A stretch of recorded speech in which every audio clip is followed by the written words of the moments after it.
For 3 years, she was trapped in her own home.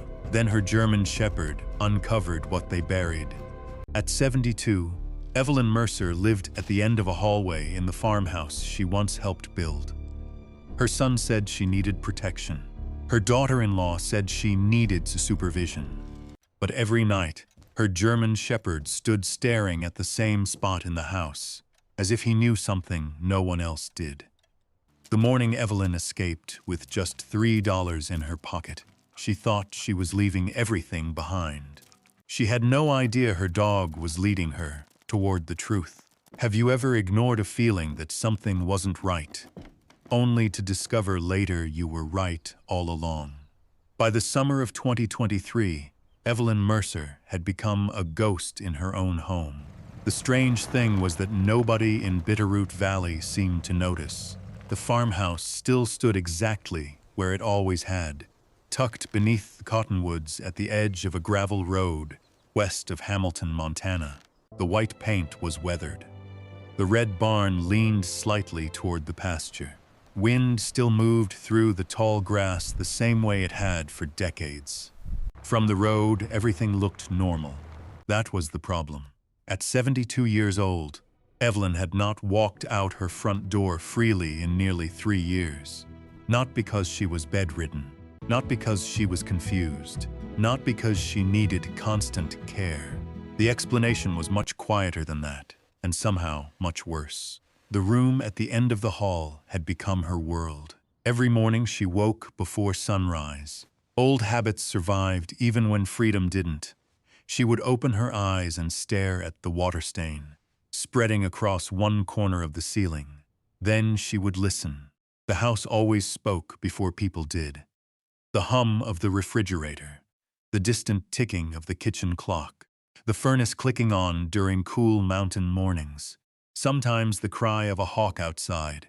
And every morning, right on time, she heard something else, a soft thump, then another, then the familiar sound of claws against hardwood. Ranger, the German Shepherd, always arrived before dawn. Always. The dog would settle himself outside her bedroom door and wait. Not bark, not scratch, just wait, as if reporting for duty. Evelyn sat up slowly and rubbed her hands together.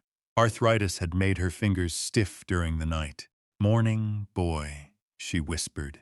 The dog's ears immediately appeared beneath the gap at the bottom of the door. His tail thumped once against the hallway wall, then twice. The small exchange made her smile every time. Some mornings it was the only smile she managed.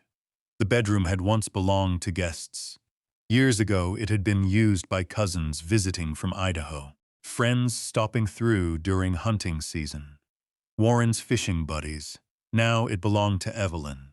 Or, perhaps more accurately, it contained her. The room was barely large enough for the bed, dresser, and reading chair pushed beside the window. The window faced the side yard. From there she could see only part of the pasture and a section of fence, not the front road, not the mountains, not the porch where she and Warren had spent countless evenings watching storms roll across the valley. That view belonged to other people now. At 7:30 sharp came the familiar knock. 2 quick taps, never 3, never 1. Denise always knocked exactly twice. Evelyn? The younger woman never called her mom, never Mrs. Mercer. Only Evelyn. Always polite, always careful, always distant. "I'm awake," Evelyn answered. The door opened. Denise entered carrying a tray. Coffee, toast, half a banana. The same breakfast she'd served 4 mornings that week. "Sleep okay?" Denise asked. "I suppose." "You remembered your medication yesterday?" "I did," Denise smiled. It was the sort of smile that appeared practiced. "Good." She set the tray down. "We'll probably stay home today. It's supposed to get hot." Evelyn nodded. She had long since learned that "we" rarely included her. Denise glanced toward the hallway. Ranger immediately stood. The dog disliked Denise entering the room. Not aggressively, not dramatically, just noticeably. His body grew still. His eyes never left her. Denise noticed it too. She always noticed. "I swear," she said lightly, "that dog thinks I'm the villain in some movie." Evelyn looked down at her coffee. Ranger didn't move. After a moment, Denise left. The door remained open a few inches. Not fully open. Not fully closed, the way it always was. Evelyn waited until footsteps disappeared before standing. The house felt different now than it had before Warren died. Hard to explain. Harder still to prove. Nothing obvious had happened. No shouting. No threats. No dramatic family fight. Instead, the boundaries had arrived one small piece at a time. Like snowfall, one flake meant nothing. Enough flakes changed the landscape. First, Travis had suggested handling the bills. Then the banking. Then the mail. Then the appointments. Then the medications. Then the visitors. By the time Evelyn noticed how much had changed, she could no longer remember exactly when it had happened. The valley outside buzzed with late summer life. Trucks rolled along distant roads. Ranchers repaired fences. Tourists headed toward fishing streams. Children rode bicycles through town. Life continued. Meanwhile, Evelyn's world had quietly shrunk to a few hundred square feet. A little before noon, she was allowed outside. Not officially. Nobody announced it.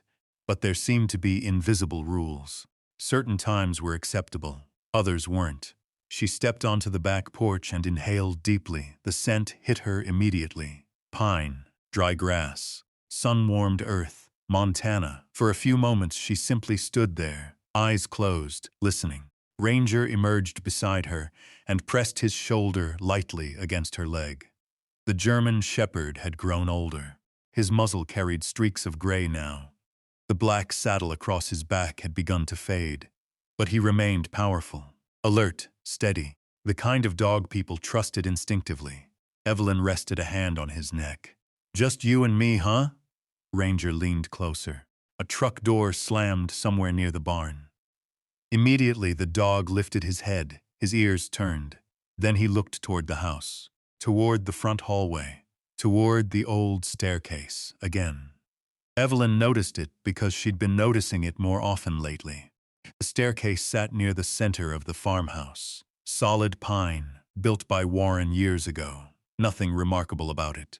And yet Ranger seemed unable to stop watching it. Several times a day he wandered there. Sometimes he sat staring. Sometimes he sniffed. Sometimes he simply stood at the bottom step as if listening. It wasn't normal. Not for him. A few minutes later, Travis appeared from the garage. He carried a tool belt and looked tired. His beard had more gray in it now than Evelyn remembered. "Hey, Mom." "Hello, Travis. You getting some fresh air?" She almost laughed. Instead, she said, "Looks that way." Travis missed the meaning entirely, or pretended to. "Good." He headed inside. Ranger immediately followed him with his eyes.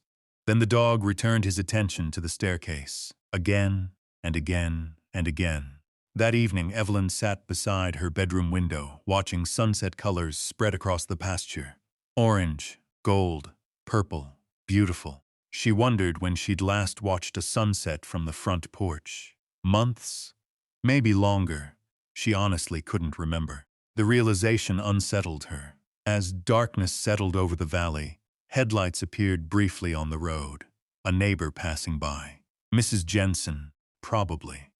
Evelyn knew the woman still drove that old green pickup. Sometimes she imagined stopping her, calling out, asking her to come inside for coffee, like old times. But old times felt very far away. People stopped asking about her eventually. At first, neighbors had visited. Then they called. Then they sent cards. Then fewer cards came. The explanation became simple. Evelyn preferred privacy. Evelyn was slowing down. Evelyn didn't enjoy company anymore. That's what people believed. It was easier. The truth was harder to see. Later that night, after the house fell quiet, Evelyn lay in bed listening to Ranger move through the hallway. The dog stopped. Silence. Then came a faint scratching sound. Scrape, scrape, scrape. Not at her door, not outside, somewhere farther down the hall, near the staircase. Evelyn opened her eyes. The scratching continued for several seconds, then stopped. A moment later, she heard Denise's voice downstairs. Sharp, annoyed. "Ranger, stop it." Silence, then heavy pause crossing hardwood, then nothing. Evelyn stared into the darkness. The farmhouse creaked softly around her. Wind brushed the siding. Far away, a coyote called from the hills. And for reasons she couldn't explain, she found herself thinking about the staircase too. About the way Ranger watched it. About the way he listened. About the way he seemed determined not to forget something. Something nobody else could see. Something waiting quietly in the center of the house. And somewhere deep inside her, beneath the loneliness and routine and silence of the past 3 years, a small feeling stirred. Not hope, not yet, just curiosity. The first she'd felt in a very long time. The feeling had stayed with Evelyn long after the house had gone quiet. She lay awake, listening to the wind move through the cottonwoods outside. The branches brushed against one another with a soft, whispering sound. Somewhere beyond the pasture, a coyote barked once, and then fell silent. Beside her bed sat a framed photograph. She reached for it. Not because she needed to see it, because she already knew every detail by heart. The picture had been taken 22 years earlier. Warren stood beside the farmhouse porch, with a hammer hanging from his belt. His shirt sleeves were rolled to his elbows. Sawdust covered the front of his jeans. He was squinting into the sun with the same stubborn expression he wore whenever someone tried to tell him a job couldn't be done. Evelyn smiled. "Still fixing things," she whispered. The smile faded slowly. There had been a time when every inch of this property carried their fingerprints. Not metaphorically. Literally. The farmhouse had not always looked the way it did now. When Evelyn first saw it, she was 26 years old. The place had been tired. A sagging roof, broken fencing, drafty windows.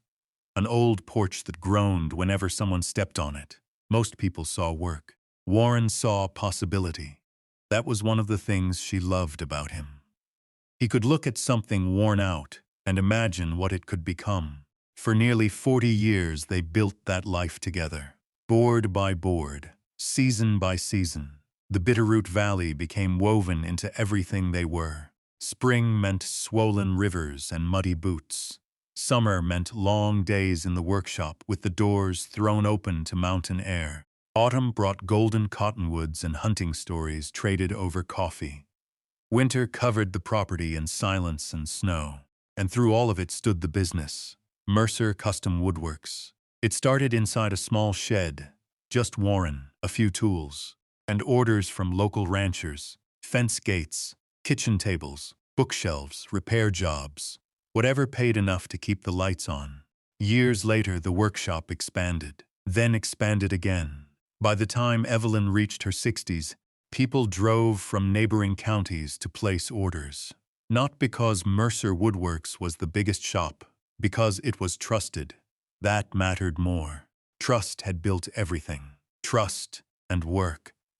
Evelyn remembered countless evenings balancing invoices while Warren sanded tabletops late into the night. The smell of fresh-cut pine, the sound of radios playing country music, the glow of workshop lights through winter snowstorms. Those memories felt closer than yesterday.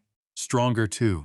A soft thump outside her door interrupted her thoughts. Ranger, even now, still standing watch. The next morning arrived cool and clear. The mountains beyond the valley looked almost blue beneath the sunrise. Evelyn sat at the small window while Ranger rested beside her chair. The dog's head lay across his paws. His eyes remained fixed on her, always watching, always checking. She rubbed the top of his head. His ears immediately lifted. "You remember him too, don't you?" Ranger's tail moved once, slowly. The dog had entered their lives during Warren's final years. 8 years earlier, back when he had been nothing more than an oversized puppy, with enormous paws and absolutely no sense of personal space. A local rancher had found the litter unexpectedly. Warren brought Ranger home one rainy afternoon. The puppy promptly knocked over a bucket, chewed a bootlace, and fell asleep in Evelyn's lap. The decision was made. Nobody discussed it. The dog simply stayed. Over time, Ranger became Warren's shadow. If Warren worked in the shop, Ranger followed. If Warren checked fences, Ranger followed. If Warren fished the river, Ranger sat beside him. The bond had grown naturally, the way some things do. As the years passed and Warren's health began to decline, the dog seemed to understand before anyone else. He stayed closer, watched more carefully, waited longer. By then, the gray had already begun appearing around his muzzle. Not Warren's, Ranger's. The memory made Evelyn smile sadly. Then another memory arrived. This one harder, the year Warren died. At first, everything had seemed reasonable. Travis had shown up more often. That was understandable. His father was sick. Denise started helping with errands. Also understandable. Evelyn had been grateful, truly grateful. She remembered saying so many times. Back then, Travis still lived nearly 40 minutes away. He drove over after work, fixed things around the property, brought groceries, handled paperwork Warren no longer had energy for. The help felt genuine. Perhaps it was, at least in the beginning. The trouble wasn't that things changed overnight. The trouble was that they changed so slowly. One afternoon, Denise offered to organize the household bills. "You already have enough on your plate." "Reasonable," Evelyn agreed. Months later, Denise volunteered to manage online banking. "Technology's getting complicated." "Reasonable," Evelyn agreed. Then came the doctor's appointments, the insurance paperwork, the mail, the medications. Each decision looked harmless when viewed alone. One brick, then another, until eventually there was a wall, and somehow Evelyn found herself standing on the wrong side of it. The realization unsettled her, because it wasn't a memory she liked revisiting. Outside her window, a pickup rolled slowly down the gravel road. Mrs. Jensen's truck, the same faded green one. Evelyn watched it disappear. A memory surfaced. 3 summers earlier, Mrs. Jensen had stopped by unexpectedly with a blackberry pie. She'd knocked on the front door. Evelyn remembered hearing voices, then silence, then Denise answering. Afterward, Denise explained that Evelyn had been resting. Mrs. Jensen hadn't wanted to disturb her. At the time, that explanation sounded thoughtful. Now she wasn't so sure. How many visits had happened like that? How many conversations? How many people eventually stopped trying? The answer troubled her. Ranger suddenly stood. His ears pointed forward. His attention had shifted. The staircase. Again. Even from the hallway outside her room, he seemed aware of it. The dog moved toward the door, paused, then looked back at her. A behavior she'd started noticing more often. As though he wanted her to follow. As though he expected her to understand something. "You've got secrets too?" she asked softly. The German shepherd stared for several seconds, then sat, waiting. A few minutes later, footsteps approached. Heavy ones. Travis. He appeared in the doorway carrying a coffee mug. "Morning, Mom. Morning." He lingered longer than usual, looking tired, older somehow. The lines around his eyes had deepened. For a brief moment, Evelyn saw the boy he used to be. The boy who ran through these fields chasing grasshoppers. The boy who built forts behind the barn. The boy who once cried because an injured robin fell from a tree. She missed that boy. Sometimes she wondered where he had gone. Travis glanced toward Ranger.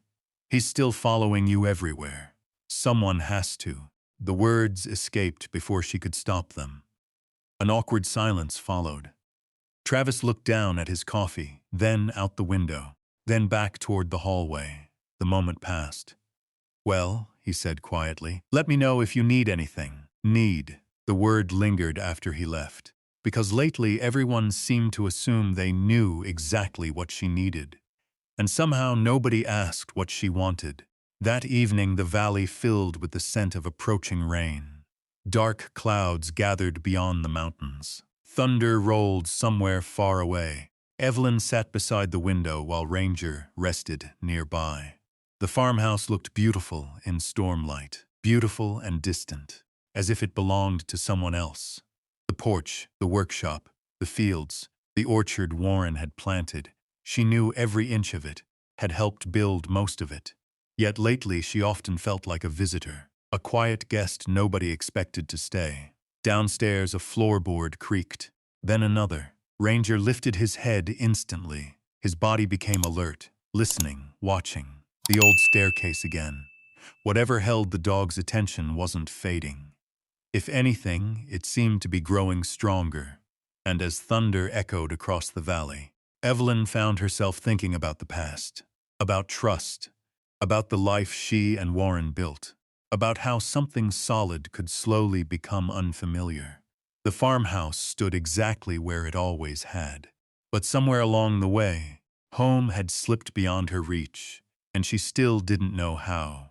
The thought stayed with Evelyn over the following days. Not constantly, just enough, like a pebble trapped inside a shoe. Something small, something impossible to ignore. August settled over the Bitterroot Valley with dry heat and cloudless skies. The grass beyond the pasture had turned pale gold. Dust hung behind every truck that passed the gravel road. Life moved forward. The farmhouse remained quiet. Too quiet. Evelyn had begun noticing details she once would have dismissed. Little things, tiny things. The sort of things that seemed harmless until enough of them collected together. One afternoon, Denise handed her a bank statement. "Your records," she said. The paper looked unfamiliar. Evelyn sat at the kitchen table while Ranger rested beside her chair. She adjusted her reading glasses and studied the page. Several withdrawals had been made. Large withdrawals. Larger than anything she would have approved. She frowned. When did this happen? Denise didn't even look up from her phone. What? These withdrawals, oh. A pause. Property expenses. Evelyn looked again. The numbers seemed wrong, not impossible, just wrong. For nearly 40 years, she had handled bookkeeping for Mercer Custom Woodworks. She knew numbers. She respected numbers. And these numbers didn't feel right. Which property expenses? Denise finally lifted her eyes. The usual things. The usual things cost $12,000? Denise's smile appeared immediately. Polite, practiced, almost automatic. You worry too much, Evelyn. The answer settled over the table like dust. No explanation, no specifics, just dismissal. Ranger raised his head. His gaze shifted from Denise to Evelyn, then back again. The dog seemed increasingly sensitive to tension. After a moment, Denise stood. I've got errands. Then she left. The conversation ended exactly where it began, with questions. That evening, Evelyn remained in the kitchen longer than normal. The room felt different after dark. Calmer, more honest somehow. The old farmhouse carried sounds differently at night. She could hear the refrigerator humming, the distant chirping of crickets through open windows, the occasional groan of settling wood, and then she heard it. Scratch, scratch, scratch, Ranger. The German shepherd stood near the staircase again. The same place, the same section of floor, the same behavior. He lowered his nose, sniffed, pawed once, then twice, then began scratching more aggressively. Not playful digging, not boredom, purpose. The kind of focused persistence dogs show when they believe something matters. Evelyn watched from the kitchen doorway. What are you doing, boy? The dog paused, looked directly at her, then returned to the floor. Scratch, scratch, scratch. A moment later, Denise entered from the living room. Immediately, her expression tightened. Not again. Ranger continued scratching. Denise crossed the room quickly. Stop it. The dog ignored her. A rare thing, very rare. Ranger had always been obedient, especially with household commands. But now he seemed completely uninterested. His attention remained fixed on the floor. Denise grabbed his collar. Ranger. The German shepherd finally stopped, slowly, reluctantly, as if being pulled away from unfinished work. Something about the interaction bothered Evelyn. Not because Denise corrected him, because of how quickly she reacted. Almost before she'd even seen what he was doing, as if she had expected it, as if she'd been watching for it.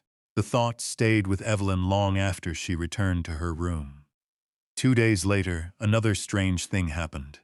The mail arrived around noon. Evelyn heard the mailbox door slam from the road. An ordinary sound, one she'd heard thousands of times. She waited. Nothing. No mail appeared. By evening, curiosity got the better of her. When Denise stepped outside to take a phone call, Evelyn quietly walked toward the kitchen counter where incoming mail usually sat. Nothing. Not a single envelope. Not unusual. Except she knew she was expecting something. Her Medicare paperwork. The notice had been due days earlier. When Denise returned, Evelyn asked casually, "Any mail today?" The answer came too quickly. Nope. Not a pause, not a thought, just immediate certainty. No mail at all. No. Again, immediate, certain. The conversation lasted only seconds, yet something felt wrong. The next morning, Evelyn noticed an empty envelope sticking out of the recycling bin beneath the sink. Government markings, official lettering, torn open. She couldn't see the sender, only enough to know it hadn't been junk mail. Ranger stood beside her, watching, the same way he always did lately, as though he sensed her growing unease. The days passed, questions accumulated, then came another, a bigger one. One afternoon, Travis arrived home carrying groceries. He seemed distracted, tired. His shoulders slumped, his eyes avoided hers, the familiar pattern. Evelyn sat on the porch while Ranger rested nearby. For a few moments, they watched swallows dart across the pasture. Then she asked quietly, "Have you seen my checkbook?" Travis stopped, just slightly, barely noticeable. "But enough. I don't know. I haven't seen it in months." "Oh." He shifted the grocery bags. Denise probably moved it. Why? Another pause. Organization. Everything seemed to disappear under that word. Mail, records, documents, checkbooks, statements, questions, organization. The answer irritated her more than she expected. That night she couldn't sleep. The air felt heavy. Thunderstorms rolled through the valley after midnight. Rain tapped softly against the windows. Wind rattled tree branches outside. Sometime after 1 in the morning, she heard voices downstairs. Low voices, Travis and Denise, arguing, not loudly, carefully. The way people argue when they don't want others listening. Evelyn slipped from bed, opened her door slightly. Ranger was already awake, standing in the hallway, listening. His ears stood upright, every muscle alert. The voices drifted upward, broken pieces. Not enough to understand fully, just fragments. Should have happened months ago. She notices more than you think. We're running out of time. Documents. Then more voices, lower now. Too low to understand. Evelyn stood frozen. Something cold settled in her stomach. Not fear, not yet, but close. The conversation ended a few minutes later. A door closed downstairs. Footsteps separated. Silence returned. Ranger remained motionless, still listening. Only when everything became quiet again did he finally move. And where did he go? Not toward his bed, not toward the kitchen, not toward the back door. The staircase again. The dog walked directly to the base of the old staircase, sat down, and stared. Evelyn watched from halfway down the hallway. The house seemed larger in the darkness. The staircase rose into shadow. Nothing unusual. Nothing visible, nothing obvious. Yet Ranger sat there for nearly 10 minutes without moving. Watching, waiting, listening. The behavior no longer felt random. The next afternoon, Denise solved the problem, at least in her mind. A delivery truck arrived carrying furniture. Large furniture, heavy furniture. A narrow wooden display cabinet. Decorative, unnecessary. The movers placed it directly beside the staircase. Exactly where Ranger usually scratched, exactly where he usually sniffed, exactly where he usually sat. Evelyn watched from the dining room. "So we're redecorating?" Denise smiled, "just freshening things up." The cabinet completely hid the section of floor. When the movers left, Ranger approached. He sniffed the cabinet immediately, circled it, then stared at it. The same way he stared at the staircase. The same way he stared at the floor. The dog seemed confused and frustrated. He pawed the cabinet once, twice, then looked toward Evelyn, as if asking why someone had placed an obstacle there. That was the moment something shifted. Only slightly, but enough. For weeks, the strange behavior had belonged entirely to Ranger. Now it belonged to Evelyn, too. because for the first time she found herself wondering the same thing. Not what was under the staircase, but why Denise seemed so determined to keep the dog away from it. Outside, the evening sun dipped behind the Bitterroot Mountains. Long shadows stretched across the pasture. Inside the farmhouse, Ranger sat facing the staircase. The cabinet stood between him and whatever held his attention. Neither moved, neither gave in, and as Evelyn watched them from across the room, a realization quietly settled into place. The strange bank statements, the missing mail, the vanished checkbook, the late-night arguments, the staircase. Individually, each thing could be explained. Together they formed something else, something she couldn't yet name, but something was wrong, very wrong. And for the first time in years, Evelyn began paying attention. Once she started, she couldn't stop. The farmhouse looked the same. The walls were still pine. The windows still framed the Bitterroot Mountains. The grandfather clock still stood beside the dining room doorway. But something had changed. Not in the house, in her. She was no longer accepting explanations simply because they were given. She was listening, watching, remembering. And the more she paid attention, the more uncomfortable she became. A week after the cabinet appeared near the staircase, Evelyn noticed another change. Denise had begun taking phone calls outside, not occasionally, consistently. Every morning around 10, every afternoon around 3, always stepping onto the back porch, always lowering her voice, always turning away from the house. One afternoon, Evelyn stood at the kitchen sink washing a coffee mug when she spotted Denise through the window. The younger woman was pacing, agitated. Her hand moved sharply as she spoke. Then she stopped walking, listened, and said something that made Evelyn freeze. "No, she doesn't know." Silence. Denise listened. Then again. "No, she's not going to fight it." Another pause. Then, "Because she doesn't understand what's happening." The words landed heavily. Denise ended the call moments later. When she came back inside, her expression was perfectly composed. Professional, pleasant, as if nothing unusual had happened. But Evelyn's hands remained still beneath the warm running water. That night she sat awake long after midnight. The old ceiling fan hummed above her bed. Ranger lay across the doorway. The German Shepherd had developed a habit of sleeping there. Not beside her bed, not near the window, directly in front of the door, like a guard, like a sentry.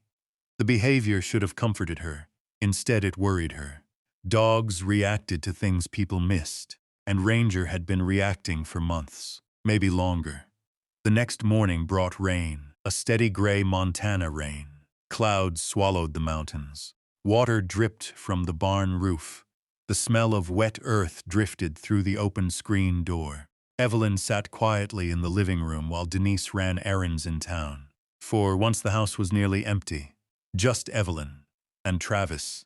Her son sat at the dining table, staring into a laptop. Coffee growing cold beside him. The silence stretched between them. Finally, Evelyn spoke. "Travis." He looked up. "Yeah, Mom?" She studied his face. The same blue eyes Warren had possessed, the same jawline, the same dark hair before the gray began creeping in. For a moment she saw the little boy who used to chase chickens across the yard. Then the image vanished. "I need to ask you something." His expression tightened immediately. Not defensive, prepared, as though he already knew the question would be uncomfortable. "What is it? Am I sick?" The question hung in the room. Rain tapped softly against the windows. Travis blinked. "What? Am I sick?" "No." "Then why does everyone keep acting like I am?" Silence. A long one. His eyes dropped to the table, then back to her. "We worry about you." "That isn't what I asked." Another silence. Evelyn could almost hear Warren's voice. "Answer the question asked." Not the question you wish had been asked. It had been one of Warren's favorite sayings.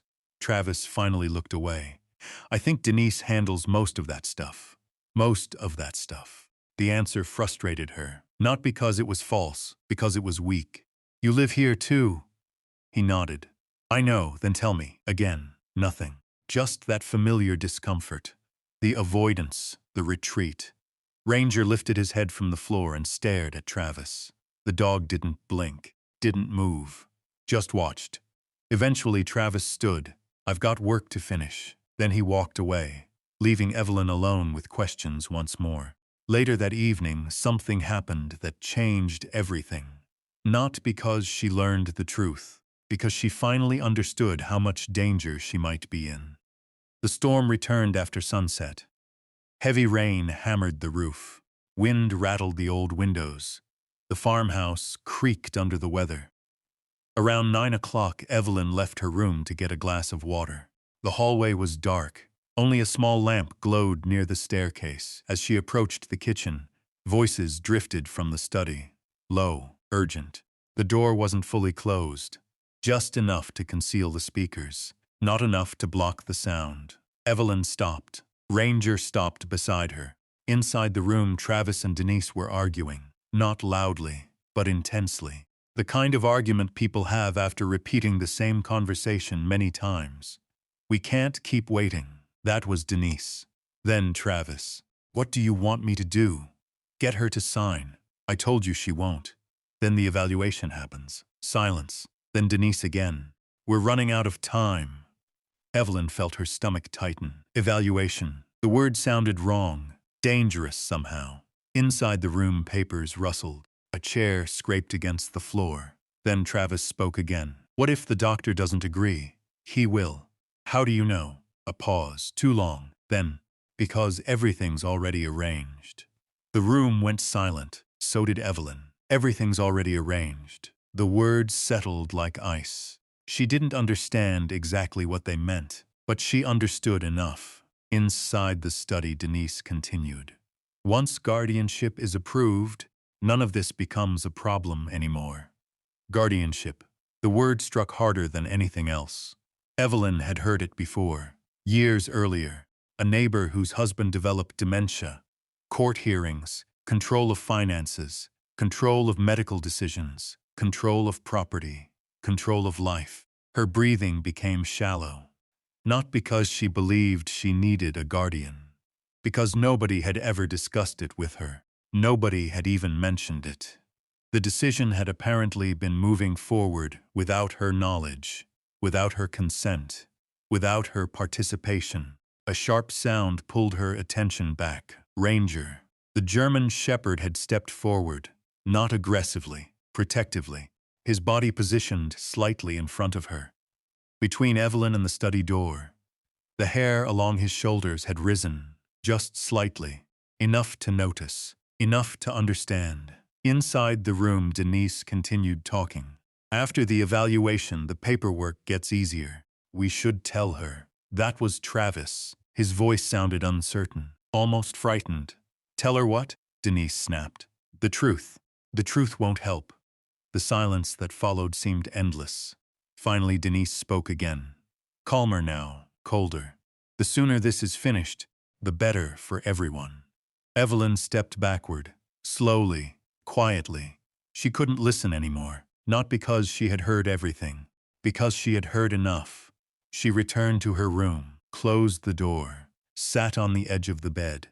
Ranger immediately positioned himself beside her knees. She rested a trembling hand on his head. For several minutes, neither moved. Rain pounded the roof. Thunder rolled across the valley. The room felt smaller than ever. Not physically, emotionally, like walls closing inward. A trap she had mistaken for safety. Her eyes drifted toward the old photograph on the nightstand. Warren, standing beside a half-finished cabinet, sawdust on his shirt, smiling, confident, steady, the way he always had been. A memory surfaced suddenly, years ago. Late one night, the two of them sitting on the porch, watching a summer storm roll across the mountains. Warren had said something she hadn't thought about in years. "If something ever feels wrong, Evie, pay attention to it," she remembered laughing. "That's your advice?" "No," he'd smiled. "My advice is trust yourself when it does." At the time, she'd thought nothing of it. Now the words returned with startling clarity. Trust yourself. For nearly 3 years she hadn't. She'd trusted explanations, excuses, promises, good intentions. Now she wasn't sure what remained. Near midnight, she finally lay down. Sleep didn't come. Questions did. What exactly were they planning? Why was a doctor involved? Why had nobody told her? Why did Denise seem so confident? And why had Ranger been warning her for so long? Outside, lightning flashed beyond the mountains. For a brief second, white light filled the room. Then darkness returned. Beside the bed, Ranger remained awake, watching the door, waiting, as if he already knew the danger was closer than Evelyn realized. And for the first time since Warren died, fear settled fully into her heart. Not fear of growing old, not fear of being alone, fear of what would happen if she stayed exactly where she was. Evelyn did not sleep that night.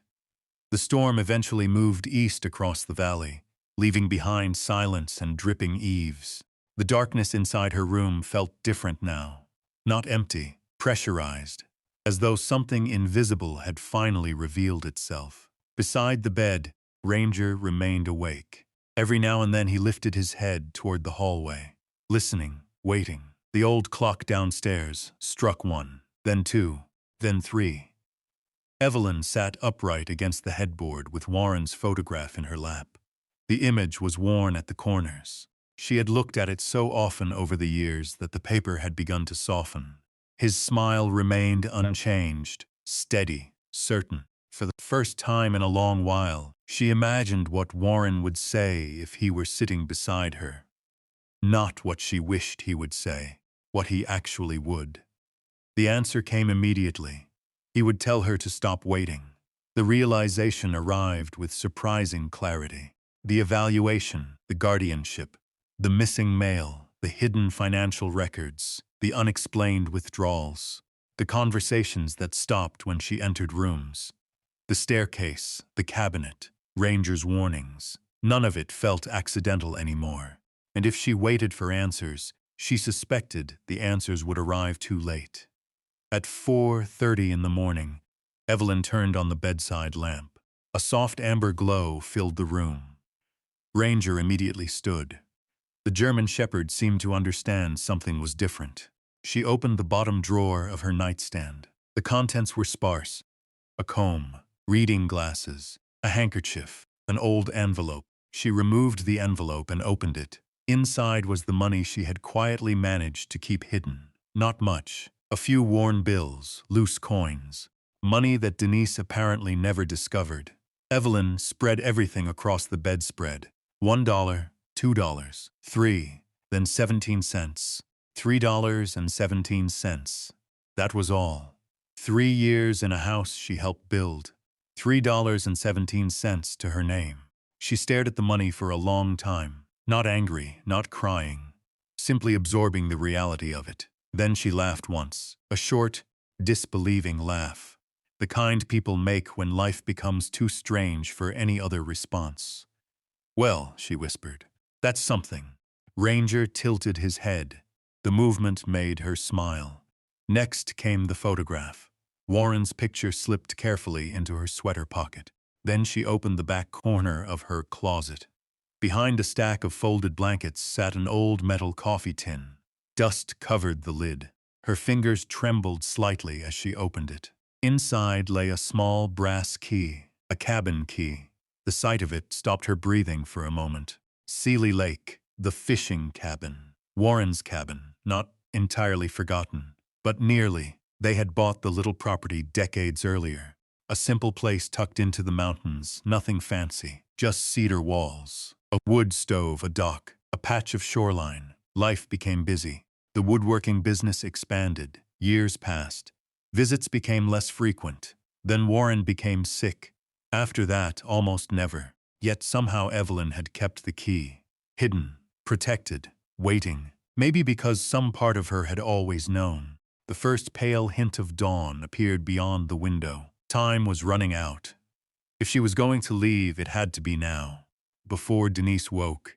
Before Travis checked on her. Before another day began exactly like every day before it. Evelyn dressed quietly. A flannel shirt, denim jacket, old walking shoes. Nothing special. Just practical. Then she folded the $3.17 into her pocket. The cabin key followed. Warren's photograph.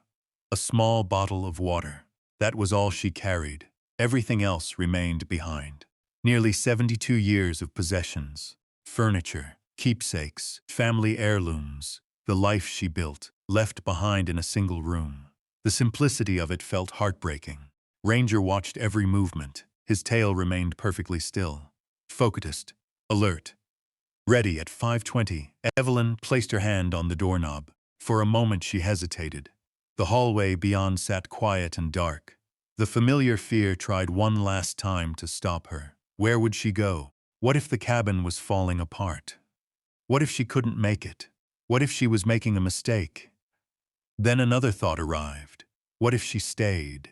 The answer came immediately. That possibility frightened her more.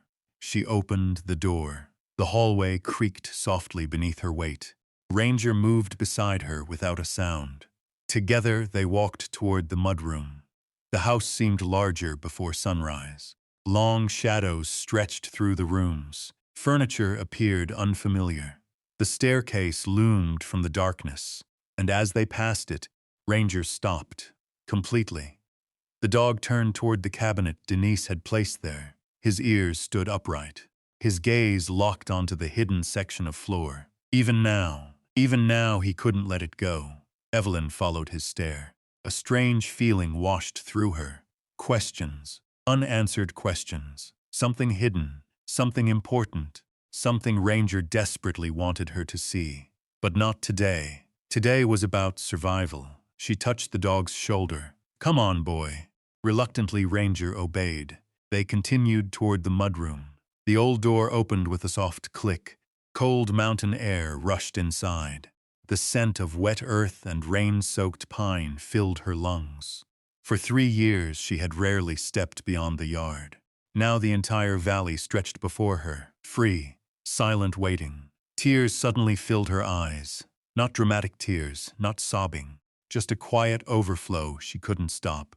Because freedom felt different than she imagined. Not triumphant. Fragile, like a small flame that needed protection. She stepped onto the porch. Ranger followed. The dog paused beside her, looking out over the property. The eastern horizon glowed pale silver. Rain clouds drifted slowly above the mountains. Everything looked washed clean, fresh, alive. Behind her stood the farmhouse, the place where she had built a life, the place where she had lost it. For a long moment she simply stared. Then she turned away and walked. The gravel road was slick from rain. Mud clung to her shoes. Birds began calling from the cottonwoods. The valley slowly woke around them. Neither Travis nor Denise appeared. No headlights followed. No voices called her name. Just the sound of her footsteps. And Ranger's. Mile after mile they walked. Toward the highway. Toward uncertainty. Toward whatever came next. By mid-morning, a local fisherman named Carl Benton stopped his pickup near the shoulder. Carl was in his 60s, broad-shouldered, sun-weathered, the sort of man who spent more time outdoors than indoors. He rolled down the passenger window. "Evelyn Mercer?" She stopped, surprised. Carl recognized her immediately. Most people in the valley still remembered Warren. "Everything all right?" The question lingered. Evelyn considered lying. Instead, she simply said, "I need to get to Seeley Lake." Carl glanced at Ranger, then back at Evelyn. He seemed to understand there was a larger story. Fortunately, he didn't ask. "Get in." The truck smelled faintly of coffee and tackle bait. Ranger climbed into the back seat without hesitation. The ride lasted nearly 2 hours. Mountains rose higher as they traveled north. The forests thickened. Lakes appeared between stands of pine. Cloud shadows drifted across the slopes. Evelyn spent most of the trip staring out the window. Not thinking, not planning, simply breathing. At one point, Carl offered her a breakfast sandwich. She accepted gratefully. It was the first meal she had eaten without anxiety in years. By early afternoon, they reached the outskirts of Seeley Lake. Carl dropped her near an old Forest Service road. "You sure you'll be okay?" Evelyn looked toward the distant mountains. toward memories she hadn't visited in decades. Then she nodded. "I think so." Carl squeezed her shoulder gently. "Good luck." The truck disappeared around a bend. Silence returned, just wind moving through the pines, and the distant cry of a hawk. Evelyn turned toward the narrow dirt road. The cabin lay somewhere beyond the trees, several miles farther. Her legs ached, her back hurt. She had $3.17. No plan, no guarantees, no certainty about what she would find. Yet, for the first time in years, she also possessed something she hadn't realized was missing. Choice. She started walking. Ranger moved beside her, close enough that his shoulder occasionally brushed her leg. The trail curved through towering cedar and lodgepole pine. The air smelled of sap and damp earth. Birdsong echoed through the woods. Sunlight filtered through branches in scattered golden beams. Then, after another long stretch of walking, the trees finally opened. A small lake shimmered beyond them, still, blue, surrounded by mountains, and near the shoreline stood a weathered cedar cabin. Old, worn, but standing. Evelyn stopped. Her throat tightened. The sight felt almost unreal. Not because the cabin was beautiful, because it remembered her. The place had waited. Years had passed. Seasons had come and gone. Yet somehow it remained. Ranger stepped forward first. The German shepherd trotted toward the cabin, then stopped. His body suddenly stiffened. His ears lifted. His nose worked furiously, the exact same behavior, the same alertness, the same intense focus Evelyn had seen at the farmhouse. Slowly, Ranger turned toward an old storage shed near the edge of the property and began staring. Evelyn followed his gaze. The shed sat beneath a cluster of towering pines about 50 yards from the cabin. It was small, weathered. Its cedar boards had faded to a soft gray from decades of snow and rain. One corner leaned slightly. The roof sagged just enough to suggest age without collapse. Nothing about it seemed remarkable. Yet Ranger refused to look away. The German shepherd stood perfectly still. His ears pointed forward. His nose worked the air. Something had captured his full attention. The same thing she had seen at the farmhouse. The same focus, the same persistence. A chill ran through her, not because she believed there was danger, because the familiarity unsettled her. Whatever had obsessed Ranger back at the farmhouse had followed them here. Or perhaps it had started here. The thought lingered. For now, however, exhaustion won. The journey had drained her. Her legs ached. Her shoulders felt heavy. Even standing required effort. "Tomorrow, boy." Ranger glanced toward her, then back toward the shed. Reluctantly he followed as she walked toward the cabin. The front steps creaked beneath her weight. The old brass key slid into the lock with surprising ease. A small twist. A click. The door opened. The smell hit her first. Cedar. Dust. Pine sap. Old wood warmed by countless summers. It smelled exactly the way memory had preserved it. For a moment, Evelyn simply stood there, unable to move, unable to speak. The cabin felt frozen in time. The stone fireplace remained where Warren had built it. The pine dining table still sat beneath the front window. An old fishing rod leaned against the wall beside the door. Even the blue enamel coffee pot remained on the shelf above the stove. The sight squeezed her heart, not painfully, tenderly, as though the years between then and now had briefly disappeared. Warren. The word escaped before she realized she had spoken. The empty cabin offered no answer. Only silence and memory. Ranger entered slowly. Unlike her, he didn't explore, didn't sniff the furniture, didn't investigate corners. Instead, he walked directly to the front window facing the shed and sat, watching. The behavior drew Evelyn's attention immediately. The dog never took his eyes off that section of the property. Not once. Not even while she unpacked. Not while she cleaned. Not while she lit a small fire in the stove. His focus never shifted. By nightfall, the cabin felt slightly more alive. A fire crackled softly. The kettle whistled. The fading light turned the lake outside into liquid silver. Evelyn sat in Warren's old chair, wrapped in a blanket. For The first time in years, she wasn't listening for footsteps in a hallway. Wasn't wondering who controlled the mail. Wasn't worrying about locked doors. The freedom felt unfamiliar. Like wearing shoes after years of going barefoot. Wonderful. And strange. Ranger remained at the window, watching. As darkness settled over the lake, he finally relaxed enough to sleep. The next morning, Evelyn woke before sunrise. Habit. The cabin was cool. The fire had burned down to glowing embers. Outside, mist drifted across the water. The mountains rose beyond the lake in shades of blue and gray. A loon called somewhere in the distance. The sound echoed across the water. Lonely, beautiful. For a few moments she forgot everything. The farmhouse, the arguments, the fear, the guardianship, the betrayal. Only the lake existed. Then Ranger barked. Once, sharp, alert, Evelyn turned immediately. The German shepherd stood near the door, tail stiff, ears forward, waiting the shed. Again. After breakfast, she finally followed him. The grass was damp with morning dew. Pine needles softened the ground beneath their feet. As they approached the shed, Ranger accelerated. His pace quickened. His excitement became obvious. He circled the structure, sniffed, paused, then began scratching at the ground near one corner, exactly as he had scratched near the staircase. Exactly. Evelyn watched for several minutes. The behavior wasn't random. The dog kept returning to the same spot, over and over. Dig, sniff, return, repeat. What is it? Ranger looked up, then resumed digging. The soil beneath the pine trees was soft, loose, easily disturbed. Eventually, Evelyn knelt beside him. She brushed aside some pine needles. Nothing. Just dirt, roots, small rocks, no obvious explanation. After a while, she stood again. Perhaps there was a buried animal, an old scent, a memory only dogs understood.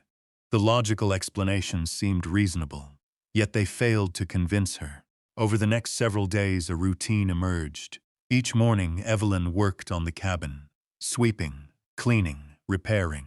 The place had survived surprisingly well, but years of neglect left their mark. Loose boards needed tightening.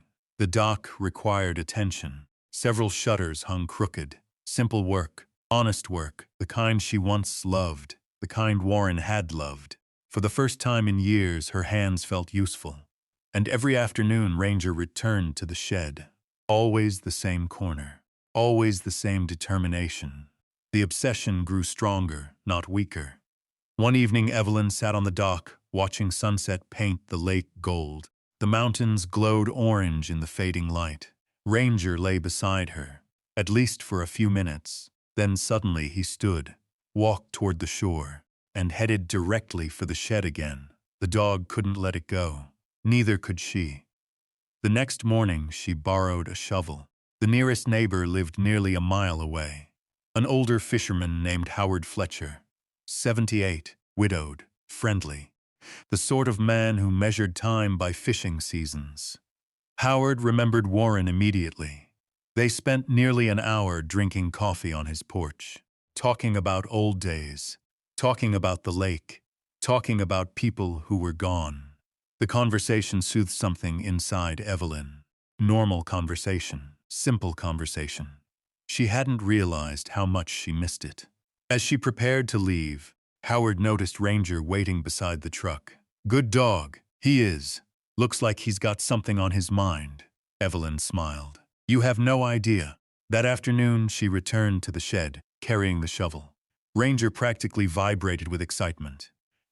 The moment he saw it, his tail began moving, fast, hopeful, as though he understood exactly what she intended. You're impossible, the German shepherd barked once, then raced to the corner. Evelyn drove the shovel into the ground. The soil gave easily, one scoop, then another, nothing, just dirt, roots, pine needles. She kept digging. 20 minutes passed, then 30. The hole grew deeper. Still nothing. Sweat dampened her shirt. Her back protested. Her hands ached. Finally she stopped, breathing hard. Maybe she was chasing nonsense. Maybe exhaustion and fear had made her see meaning where none existed. Ranger immediately jumped into the hole. The dog began digging furiously. much faster than she ever could. Dirt flew behind him. Clumps of soil scattered across the grass. Then suddenly he stopped, completely. His head lowered, his nose pressed toward the ground, and he whined. A low sound, not excitement, not frustration. Recognition. Evelyn climbed carefully into the hole. Her heart began beating faster. She brushed aside loose soil. Something solid touched her fingers. Metal. She froze. For several seconds she simply stared. A small section of rusted metal protruded from the dirt. Not a pipe, not a rock, a flat surface. Deliberately placed. Deliberately hidden. The sight sent a strange sensation through her chest. The same sensation she felt years ago, opening unexpected letters from Warren. A feeling that something important waited just beyond reach. Ranger sat beside the hole, watching her. Waiting, Evelyn brushed away more soil. The shape became clearer, rectangular, metal, buried. Her pulse quickened. The afternoon wind moved through the pines above. The lake shimmered beyond the trees. Everything else seemed to disappear. There was only the hole, the hidden object, and the realization that Ranger had not been imagining things. Not at the farmhouse. Not here. For days, the dog had been trying to show her something. And now, for the first time, she could see it too. The buried metal object remained mostly hidden beneath the earth. But enough had emerged to prove one thing. Whatever lay below the shed had been placed there intentionally. And someone had wanted it to stay hidden. Evelyn remained kneeling beside the hole. The afternoon sunlight filtered through the pines overhead, casting shifting shadows across the disturbed earth. For several long seconds, she simply stared. Her pulse echoed in her ears. Ranger sat quietly beside her. No barking, no scratching, no excitement, only watchfulness. As though his job was complete. As though he had finally led her where she needed to go. Slowly, Evelyn climbed out of the hole and retrieved a smaller hand shovel from the cabin. Her hands trembled slightly. Not from age, from anticipation. When she returned, Ranger immediately moved aside and gave her room to work. The gesture felt strangely deliberate, almost human. She brushed away more dirt. More metal emerged. A rectangular lid, dark with rust, about the size of a small utility box. Its edges disappeared into the soil. Someone had buried it carefully. Not recently, years ago. Many years ago. The realization made her stomach tighten. Warren. The thought arrived instantly. Not because she had evidence, because she knew him. Warren Mercer never did anything carelessly. If something had been hidden here, there was a reason. She continued digging. 20 minutes later, the entire box was exposed. A heavy metal container with a sealed lid. The rust suggested age. The condition suggested protection. Whoever buried it had expected it to remain underground for a long time. Evelyn wiped dirt from the top. A faint marking became visible. Just 3 letters scratched into the metal. WM. Her breath caught. Warren Mercer. There was no doubt now. The box belonged to him. The world around her seemed to fall away. The lake, the trees, the wind, everything disappeared. There was only the box. And the man who had left it behind. She carried it back to the cabin with Ranger walking so closely beside her that his shoulder brushed her leg. The container was heavier than it looked.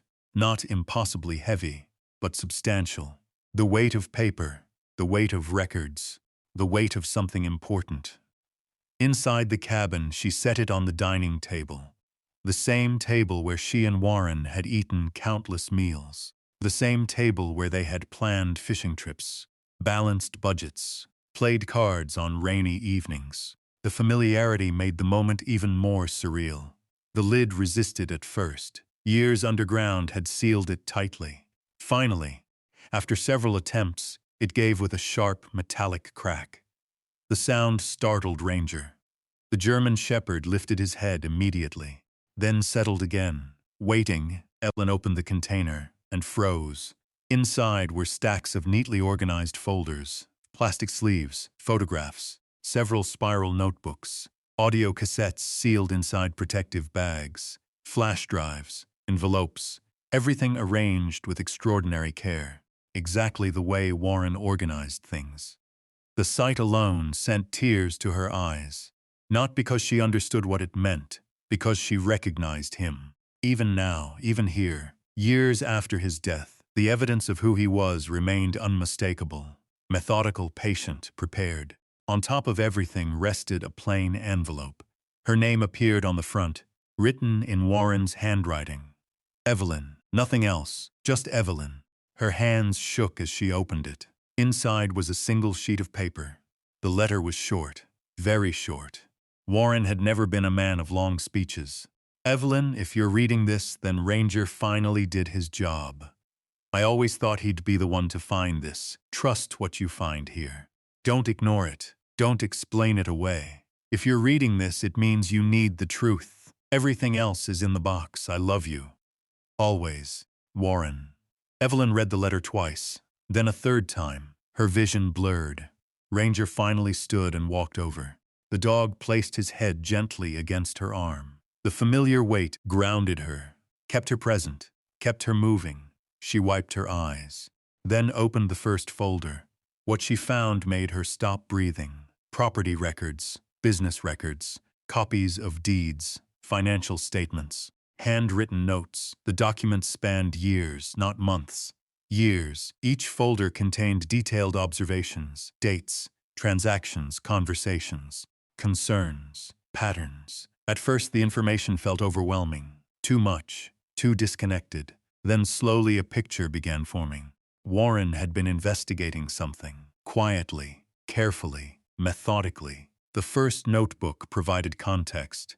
It began 7 years before his death. The handwriting was unmistakably his. Neat, precise, direct. Noticed discrepancies in quarterly revenue reports.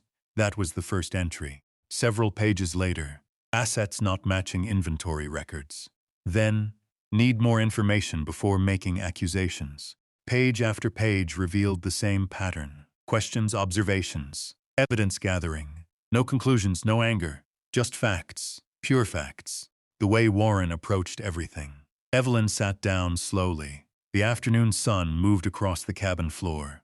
Hours passed. She barely noticed. Folder after folder revealed more. Business accounts, property assessments, equipment purchases that appeared on paper but not in reality. Income that seemed to disappear between transactions. Ownership documents with conflicting dates. The pattern became impossible to ignore. Something had been wrong inside Mercer Custom Woodworks long before Warren died. Very wrong. And Warren had known it. Another folder contained photographs. Some were ordinary. Storage buildings, equipment, workshop inventory. Others felt different. Documents photographed individually. Signatures, contracts, transfer records. Several photographs had handwritten notes attached. Compare signatures. Verify date. Possible alteration. Evelyn stared at those words for a long time. Possible alteration. The phrase echoed in her mind. Then came the audio recordings. The old cassette tapes. She found an aging player stored beneath the kitchen cabinet. Remarkably, it still worked. The first recording crackled with static. Then Warren's voice filled the cabin, older, slightly rough, yet unmistakable. Evelyn covered her mouth. For a moment she forgot the contents entirely. She was hearing him again, alive, present, close. Personal record, March 14, a pause. I've noticed enough irregularities now that I need documentation. Another pause. Papers rustled. I don't know who's involved yet. Then, but something isn't right. The recording ended. Evelyn sat motionless. The emotional impact alone nearly overwhelmed her. Not because of the investigation.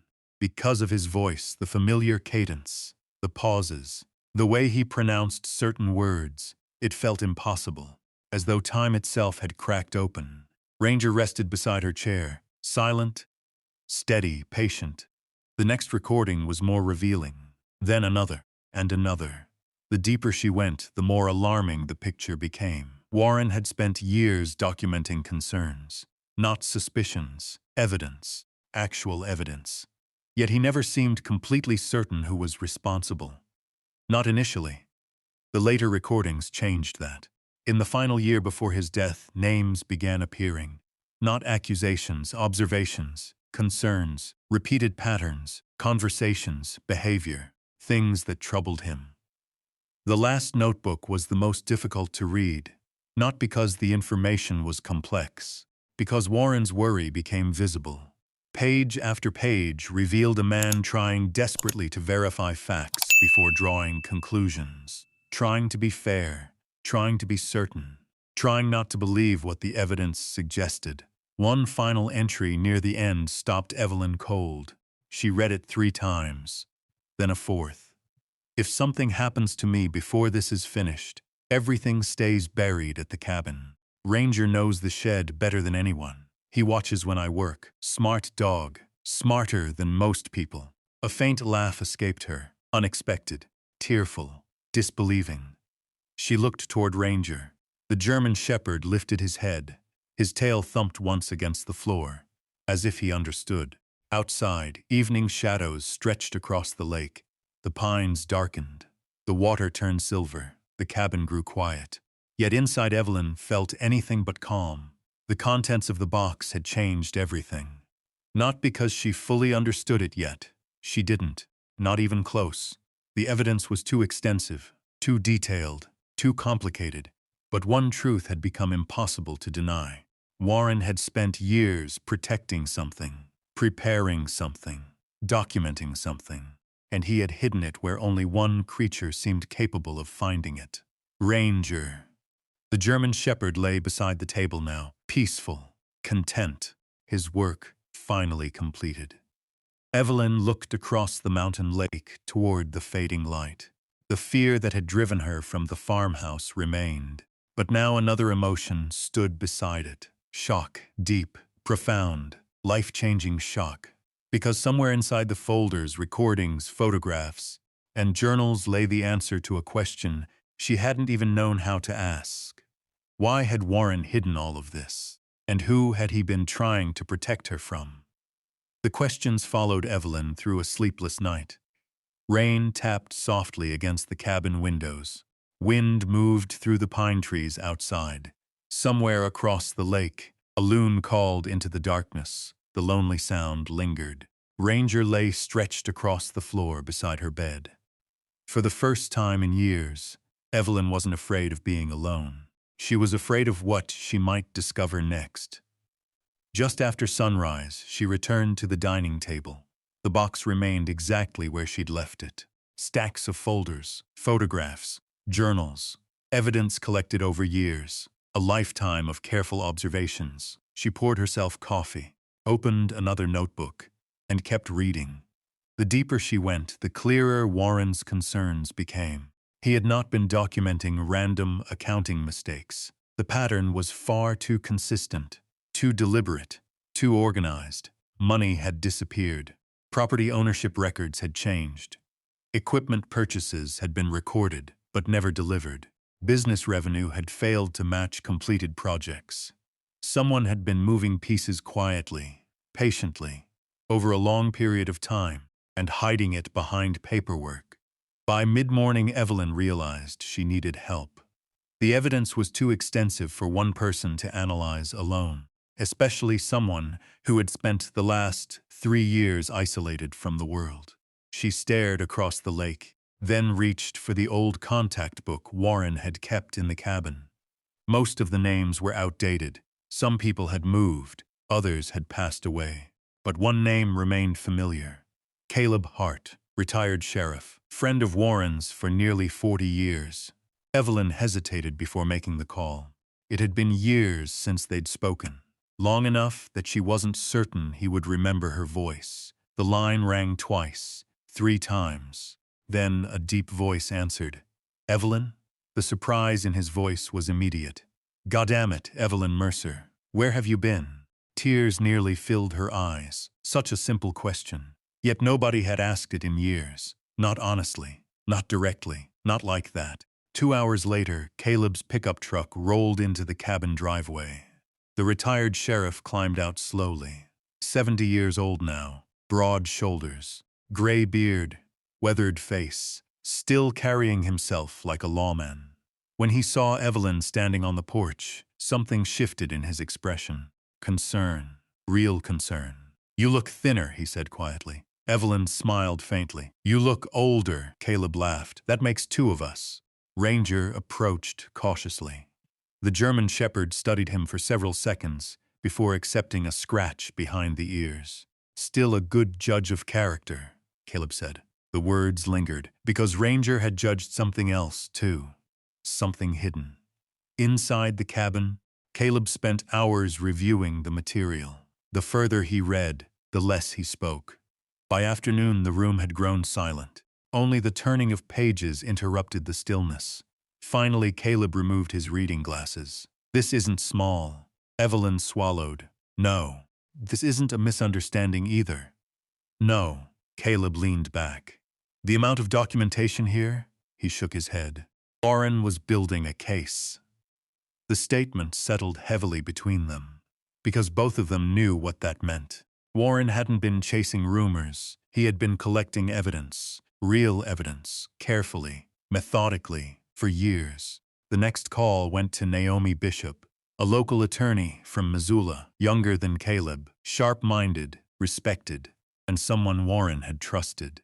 3 days later, she arrived carrying a leather briefcase and enough legal pads to cover half the dining table.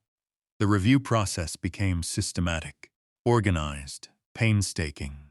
Every document was cross-referenced, every photograph examined, every note compared against business records. The truth emerged slowly, like fog lifting from a valley, one layer at a time. The first major discovery involved ownership transfers. According to official records, certain portions of Mercer Custom Woodworks had changed hands years earlier. Evelyn had no memory of approving those transfers, no memory of signing anything. At first, she assumed she had forgotten. Age made people doubt themselves. That much she had learned. Then Naomi placed 2 signatures side by side, one authentic, one questionable. The difference was subtle. Tiny variations, pressure points, stroke patterns, details most people would never notice. Naomi noticed. Caleb noticed. Warren had noticed too. "Evelyn," Naomi said carefully, "I don't believe these signatures are genuine." The room became very quiet. Ranger lifted his head from beneath the table, as if sensing the shift. Evelyn stared at the pages, her own name, written in her handwriting. Yet somehow not hers. The realization made her stomach turn. The next discoveries were worse. Hidden loans, business assets transferred through shell accounts, income diverted into separate financial channels.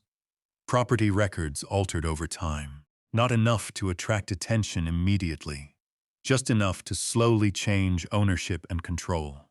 Like removing bricks from a foundation one at a time. Years passed before anyone noticed the structure weakening. The most painful revelation came several days later. Naomi uncovered communications tied directly to Denise. Not merely awareness, involvement, active involvement, detailed involvement, emails, transaction approvals, financial coordination. The evidence showed planning, management, execution. Denise had not simply followed Travis. She had helped design the system, perhaps even led parts of it. Evelyn sat motionless while Naomi explained the findings. Outside, sunlight reflected across the lake. Inside, everything felt colder. She remembered Denise arriving years earlier, young, friendly, helpful, bringing casseroles after Warren's funeral, offering support, offering comfort, offering assistance. So much of it had seemed genuine. Perhaps some of it had been. That made it hurt even more. Because betrayal rarely arrives wearing a villain's face. Often it arrives smiling, offering help, asking for trust. Another week passed. The investigation continued. Former employees began speaking, quietly at first, then more openly. One remembered unusual financial requests. Another recalled inventory discrepancies. Someone else remembered Warren asking questions shortly before his illness worsened. Individually, none of the stories proved much. Together, they formed a picture, a troubling one, a consistent one, a believable one. Each new piece strengthened what Warren had already suspected. The fraud had begun while he was still alive, years before his death, and it had continued afterward, almost uninterrupted. One evening, Caleb remained after the others left. The lake glowed orange beneath the setting sun. The cabin felt smaller than usual, filled with documents, filled with truth, filled with ghosts. Caleb held one of Warren's journals. This entry here, he pointed to a passage. Warren knew. Evelyn looked down. The journal entry was dated 14 months before Warren died. His handwriting remained steady, precise, controlled, but the words revealed concern. Patterns now too consistent to ignore. If I'm right, Evelyn must never be left dependent on anyone involved. Continue documentation. Evelyn closed her eyes. For several seconds she couldn't speak. Warren had seen danger approaching. Not all of it, not every detail, but enough. Enough to worry, enough to prepare, enough to hide evidence where he believed it could survive him. And somehow he had trusted Ranger. The thought still seemed impossible, yet there it was, written in his own hand. The German shepherd who had spent years scratching near the staircase, years staring at hidden places, years trying to draw attention to something nobody understood. Ranger lay sleeping near the fireplace now, peaceful, unaware of the weight he had carried, or perhaps aware in a way only dogs could be. Evelyn watched him quietly, then looked back at the mountain of evidence surrounding them. The mystery that had begun with strange behavior and hidden documents had become something far larger, much deeper, much more painful, because now she finally understood one thing. The problem wasn't merely missing money, or altered records, or questionable signatures. The problem was trust. Trust that had been exploited, manipulated, broken. And at the center of it all stood two people she had once believed would protect her, her own son and the woman he married. Outside, darkness slowly settled across the lake. Inside, the final pieces of Warren's investigation continued falling into place. And with every new discovery, the betrayal grew harder to deny. Not because the evidence was becoming stronger, because it already was, but because the truth was finally impossible to look away from. The first legal filings began 3 weeks later. Autumn had arrived quietly in the mountains. The aspens along the shoreline shimmered gold. Morning frost appeared on the cabin roof. The air smelled of pine needles, wood smoke, and cold water. Life outside remained beautiful. Inside the legal documents, however, everything was changing. Naomi Bishop worked with relentless precision. Every forged signature, every altered ownership record, every hidden transfer, every suspicious loan. Everything Warren had documented was now organized into a case that could no longer be ignored. The evidence filled multiple boxes. When Caleb saw the final collection laid out across Naomi's office conference table, he shook his head slowly. Nobody accidentally creates this much paperwork. Nobody disagreed. For Evelyn, the process felt strangely distant. For years she had lived trapped inside a small room. Then she had escaped. Then Ranger had uncovered the truth. Now attorneys, investigators, accountants, and officials handled much of what followed. The storm was moving, but she no longer had to stand in the center of it. One afternoon, Naomi called with an update. The ownership records connected to Mercer Custom Woodworks were being formally reviewed. Several financial institutions had frozen questionable transfers pending investigation. The forged property documents were receiving particular attention. The evidence was unusually strong, much stronger than most cases. After hanging up, Evelyn walked outside and sat on the dock. The lake reflected a pale gray sky. Ranger settled beside her, as always. The old German shepherd lowered his head onto her boot. She rested her hand on his neck. The familiar warmth grounded her. For 3 years she had lived under constant tension. Every word measured, every action monitored, every decision questioned. Now there were entire afternoons where she simply sat, watched the water, listened to birds, breathed. The feeling still seemed unfamiliar, almost suspicious, as though freedom might suddenly disappear again. But it didn't. It stayed. A month later, Naomi called again. This time her voice sounded different, more serious. They know. Evelyn stared across the lake. They know what? The evidence. A pause. Travis and Denise have retained attorneys. Evelyn wasn't surprised. She had expected this moment. Still, hearing it aloud tightened something inside her chest. Naomi continued. They want to meet. The lake remained silent. Only small waves touched the dock. What kind of meeting? They've requested a private discussion before additional proceedings move forward. Evelyn already knew what that meant. Not reconciliation, not accountability, damage control. The meeting was scheduled for the following Saturday. At the cabin, their request. Naomi advised caution. Caleb offered to be present. Evelyn accepted both suggestions. The days leading up to the meeting passed slowly, not because she feared Travis. That fear had already faded. What troubled her was something deeper. Grief, because no matter what happened next, the son she remembered no longer existed.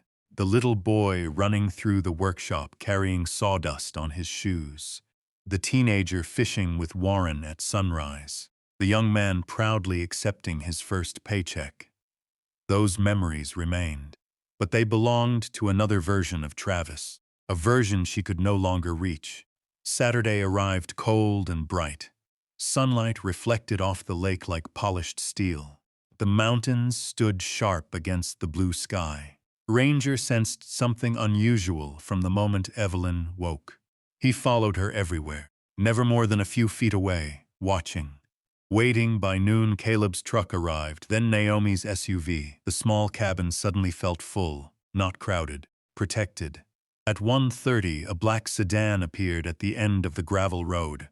Nobody spoke. Evelyn watched through the cabin window. The vehicle rolled slowly toward the property. Stopped, the engine shut off. Silence followed. Then the doors opened. Travis stepped out first. For a moment, Evelyn barely recognized him. He looked older, much older. Not physically, emotionally. The strain showed in his face, in the way he moved, in the heaviness behind his eyes. Denise emerged from the passenger side, perfectly dressed, perfectly composed. But something had changed there too. Confidence. It was missing. The certainty she had always carried was gone, replaced by calculation. And beneath that, concern, real concern. Ranger moved immediately, not aggressively, not threateningly. He simply positioned himself beside Evelyn, standing, watching. His presence felt enormous. The dog who had uncovered everything, the silent witness to years of deception, the living reminder of how the truth had emerged. A knock sounded at the door. Evelyn opened it herself. Not Caleb, not Naomi. Her. Travis looked startled by that. Perhaps he expected someone weaker. Someone frightened, someone dependent. Instead, he found a woman standing straight.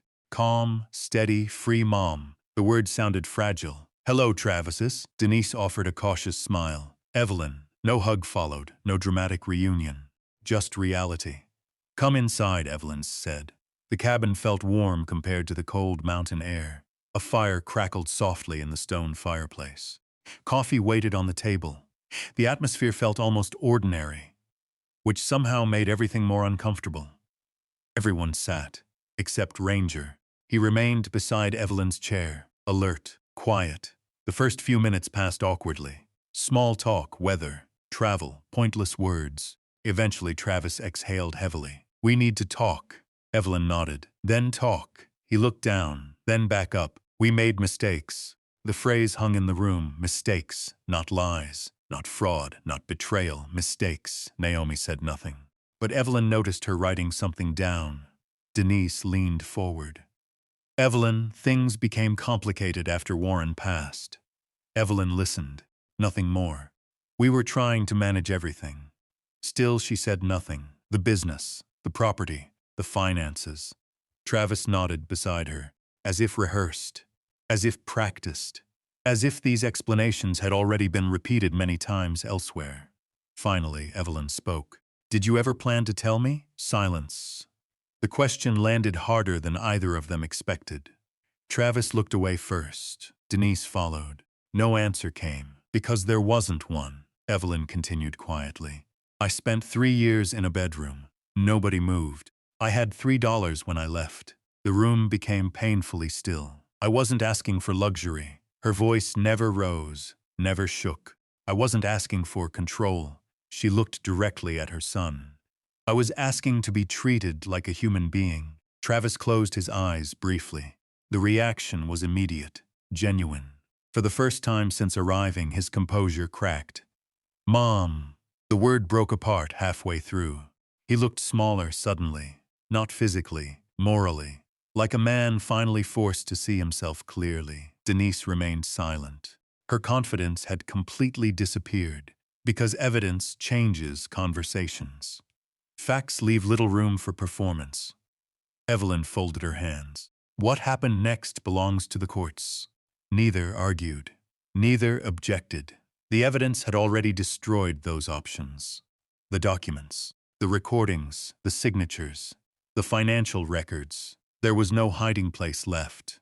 No alternate version of events. No convincing explanation. Only consequences. Eventually Travis stood. The movement seemed difficult, as though he carried invisible weight. I never meant, he stopped, because the sentence had nowhere to go. Intentions no longer mattered. Choices did, and the choices had already been made. For a brief moment, Evelyn saw something familiar in him. Not innocence, not redemption, just regret. Raw, uncomfortable, real. Then it vanished again. The meeting ended shortly afterward. No shouting, no dramatic confrontation, no revenge, only truth, and the strange emptiness that follows it. At the door, Travis paused. He looked toward Ranger. The German shepherd met his gaze calmly, steadily, without judgment, without fear. Then Travis looked back at his mother. I don't know how to fix this, Evelyn answered honestly. You may not be able to. The words hurt, but they were true. A few moments later, the sedan disappeared down the gravel road, leaving the cabin behind, leaving the lake behind, leaving the truth behind, or perhaps carrying it with them. For a long time, nobody spoke. The fire crackled softly. Outside, wind moved through the pines. Finally, Caleb stood. You okay? Evelyn looked out the window toward the water.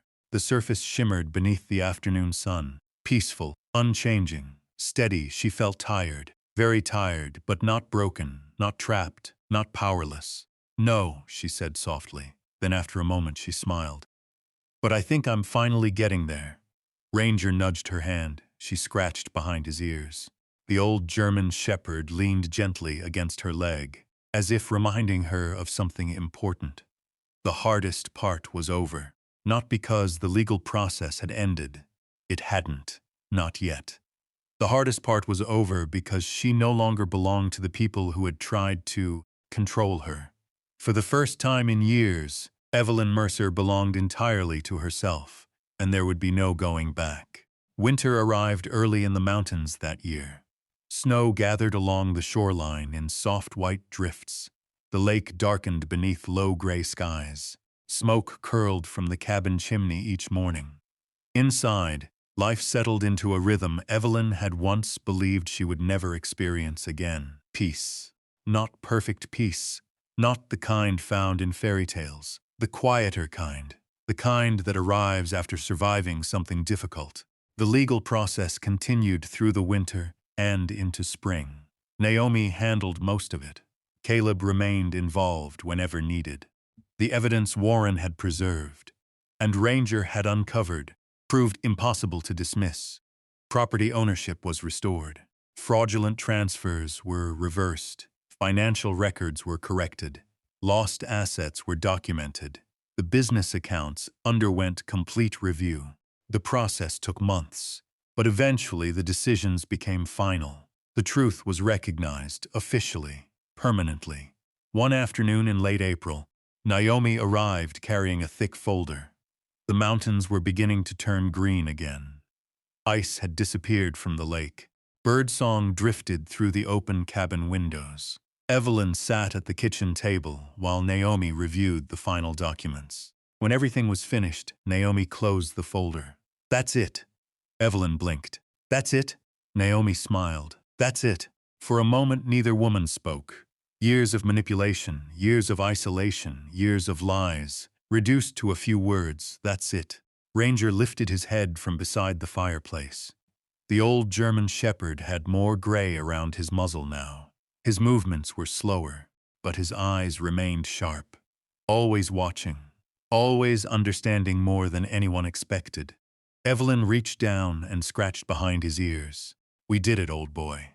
His tail thumped softly against the floor. After Naomi left, Evelyn walked down to the dock.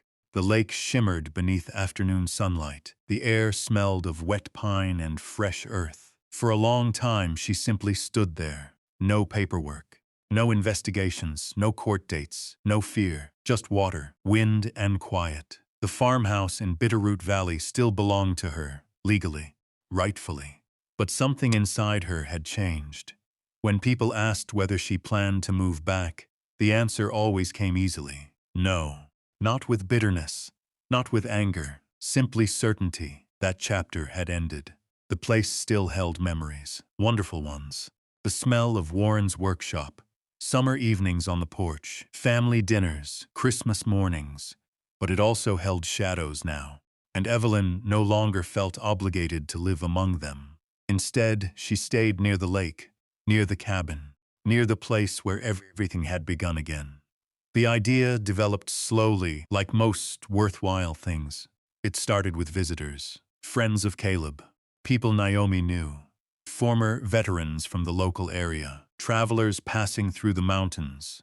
Word spread about the lake, about the cabin, about the woman who made incredible blackberry pie and somehow always knew when someone needed conversation or silence. People stayed longer than planned. They returned. They brought others. By the following autumn, the small property looked different. Not dramatically, just thoughtfully. A second cabin stood near the tree line, then a third. A covered picnic shelter overlooked the water. A small vegetable garden stretched behind the main cabin. Wooden benches appeared along walking trails. Everything felt simple, purposeful, welcoming. The place became known as Mercer Lake Retreat. Not a business built around profit, a place built around healing. Veterans stayed there, widowers, widows, people recovering from loss, people rebuilding after difficult chapters of their lives. Some stayed 3 days, some stayed 3 weeks. Every one of them arrived carrying something invisible. And somehow the lake seemed to help. The mountains helped. The quiet helped. Evelyn helped. She never advertised much. Never tried to grow larger than necessary. The retreat became exactly what she wanted, a place where people could breathe again. One October evening, nearly 18 months after her escape, the sky burned orange over the water, the kind of sunset that made conversation stop. Guests gathered near the shore. Coffee mugs warmed cold hands. Someone laughed near the fire pit. The scent of cedar smoke drifted through the air. Ranger rested beside Evelyn's chair. Older now, slower, but content. Deeply content. The retreat had become his home, too. After the guests retired for the evening, Evelyn remained outside alone. The lake reflected the last traces of daylight. The world seemed suspended between day and night. She decided to organize some old supplies stored in the original fishing shed beside the dock. The structure had belonged to Warren. Most of its contents hadn't been touched in years.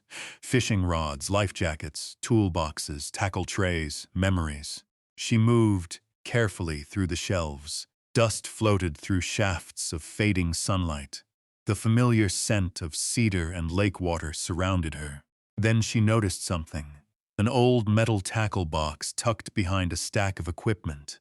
She recognized it immediately. Warren's, the one he always carried during fishing trips. Evelyn smiled. She hadn't seen it in years. Bringing it back to the porch, she opened it. Inside were old lures, fishing line, hooks, small tools, exactly what she expected. Then she noticed an envelope. folded carefully beneath a removable tray. Her name was written across the front. Evelyn. The handwriting stopped her cold. Warren. For a long moment she simply stared. Another letter. One she had never found, one he had never mentioned. The evening grew quiet around her. Even the wind seemed to settle. Slowly she opened it. The paper inside was yellowed with age. The handwriting remained steady, strong, familiar. Evelyn, if you're reading this, then you found your way forward. I hoped you would. Not because life is easy, because you've always been stronger than you know. I spent years building things. Tables, cabinets, houses, boats. Most of them lasted. Some didn't. But the thing I'm proudest of was never made from wood. It was our life. The mornings, the hard years, the laughter, the mistakes. The ordinary days people forget to appreciate until they're gone. If life has brought you back here, don't spend your time looking backward for me. I'm already with you, everywhere that matters. Trust yourself. Keep building. Love whoever shows up needing it. And don't be afraid to start over. You were always better at that than I was. Forever, Warren. Evelyn finished reading, then read it again. The tears came quietly, not painful tears, not grieving tears, something softer, something warmer, the kind that arrive when love reaches across time. She folded the letter carefully, held it against her chest, and looked out across the lake. The final sunlight slipped behind the mountains. The water turned gold, then silver, then blue. Beside her, Ranger lifted his head. His brown eyes followed hers toward the horizon. The old German shepherd looked exactly as he had on the morning she escaped. Loyal, steady, present. Evelyn smiled. You know, she whispered, you did more than find a box. Ranger's ears twitched. She laughed softly. You brought me back. The dog rested his head against her knee. The familiar gesture made her smile even more. For a while they sat together without speaking. The lake moved gently below the dock. Stars appeared overhead. Lights glowed from the retreat cabins. Somewhere nearby, guests shared quiet conversation around a fire. Life, simple life, good life. The life she thought had ended. The life she thought had been taken from her forever. Yet here it was, waiting. Months earlier she had escaped with $3.17, a photograph, and a dog, that was all. Or so she had believed. What she actually carried was something far greater. The truth, the love Warren had preserved, the courage she had forgotten she possessed, and a German shepherd who never stopped trying to show her where to look. The buried evidence had changed everything. But the evidence itself was only part of the story. The greater discovery was Evelyn, the woman who refused to disappear, the woman who found her voice again, the woman who built a second life when most people assumed her story was already over. Some people lose their freedom little by little, so slowly they barely notice it happening. A door closes, a decision is taken away, a voice is ignored, a piece of dignity disappears. Then another and another, until one day they realize how much has been lost. But truth has a way of surviving, sometimes in old documents, sometimes in forgotten letters, sometimes in memories, and sometimes in the quiet loyalty of a companion who never stops believing in the person walking beside them. As the stars filled the Montana sky, Evelyn sat beside Ranger and listened to the water.